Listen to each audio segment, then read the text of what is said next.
my spot. Yeah, bluegill is what we catch out here. Dirk Koofson practiced patience and persistence in his free time by the lake. Buddy, I was actually getting a bite. And at work as a medical assistant, skills that would be vital to his own survival down the road. Some of the roads out here are really dangerous. Hot. Koofson was 20 years old when things took a turn on January 7th. It was just before 11 p.m. Koofson was headed home from work on his motorcycle, turning from the Business 80 off-ramp onto Arden Way. And I look to my left, and I see a car coming straight at me. Police say the driver of that car ran a red light, hit Koofson, then drove away. After I got hit, I was in the air for a little bit, and I was kind of frozen. With a Bluetooth headset in his helmet, he called his mom, Lithia Bowie. And he said, Mama, I got hit by a car. That was my worst fear. I was just panicking. And my mind was all over the place. I was thinking, like, is this gonna be the last time I hear my son's voice? And then he said, Mama, my leg is gone. An ambulance rushed Koofson to the hospital for emergency surgery. It makes me really angry because it's still happening in that same area. 1 month after Koofson's crash here, a man was killed in a crash nearby. It's horrible.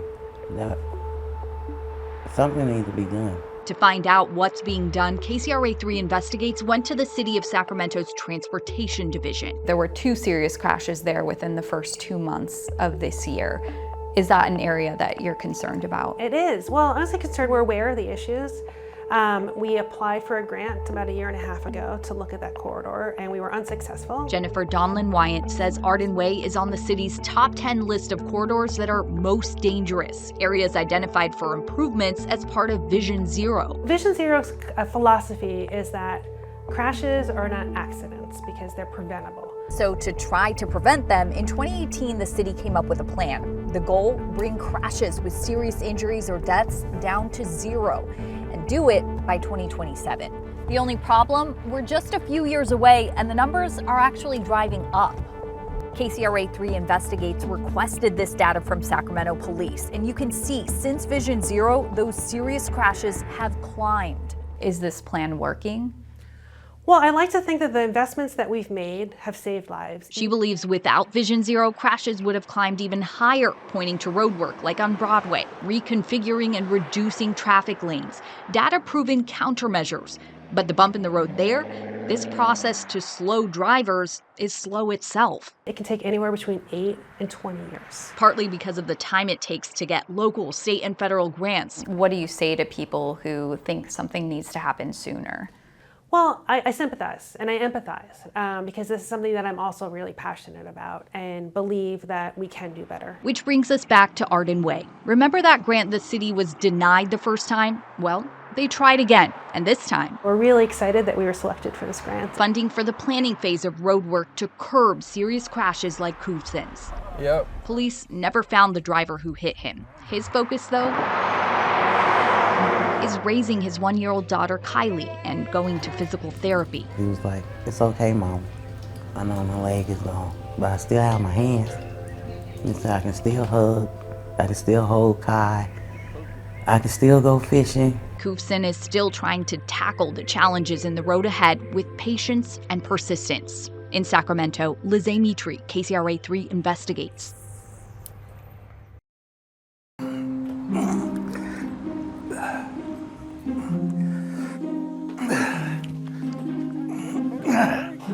Occurs every February 14th across the United States and other places around. Serving the community. 93.3 FM, Marysville. All right, Brett. You ready? And serving the country. I joined the military in 1988, did 7 deployments, 4 combat tours. Come on. Yubo Cody of Tracy and John Black of Marysville. So what are the origins of Valentine's Day? Don't know each other, but they do share a similar struggle. I'm in a huge amount of pain right now. I couldn't do things I normally do. It just anchored me down. They couldn't get the medication their doctors prescribed. It was about 25 years ago that I came down with multiple sclerosis. Since 2006, when I broke my foot. Following years of surgeries and chronic pain. And then they would say it's a nationwide issue, it's happening everywhere, it's not just you. Without warning, their pharmacies said they're out. They sent me, after 15 years of being on medication, into withdrawals. Withdrawal symptoms, most commonly fever, chills, nausea, vomiting, confusion, can be dangerous. In the higher doses, you're at risk for seizure and you're at risk for death. Tracy Fremd has been a nurse practitioner for 35 years. I've never seen a shortage of opiates to treat my pain patients as I have in the last 6 months. With these pills in particular, a combination of hydrocodone and acetaminophen. This is important for our community to know about. So Fremd, Cody, and Black each separately reached out to KCRA3 Investigates for help. There's no answer. I wish there was an answer. Do you have an answer? We started with the Food and Drug Administration, or the FDA. By their definition, there is no shortage, but they measure it differently than the country's largest association of pharmacy professionals. We represent 60,000 pharmacists, student pharmacists, and pharmacy technicians.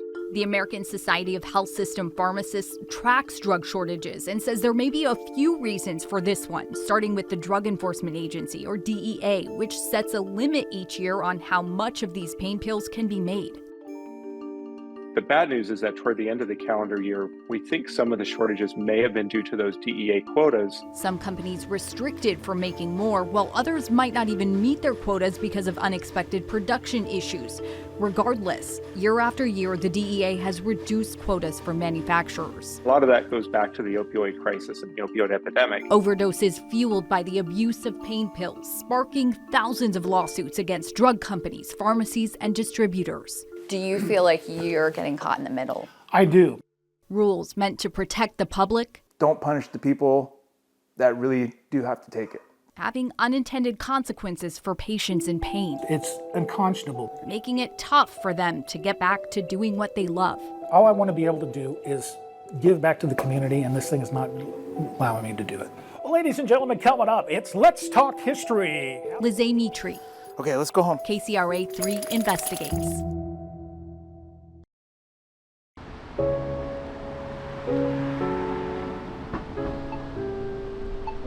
Dear Sacramento. Wait. Downtown is dirty, dangerous, and dead.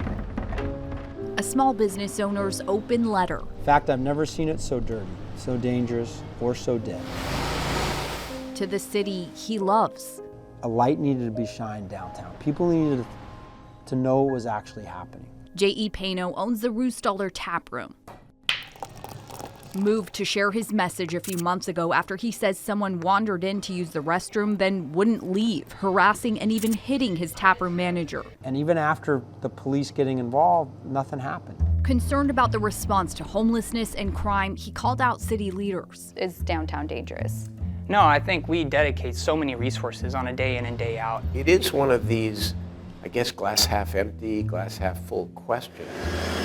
For a more concrete answer, we requested Sacramento police data on violent crime here in downtown for the last 5 years. Reports of batteries and assaults, like when a fight breaks out or someone is threatened with a weapon, for example. Here's what we found.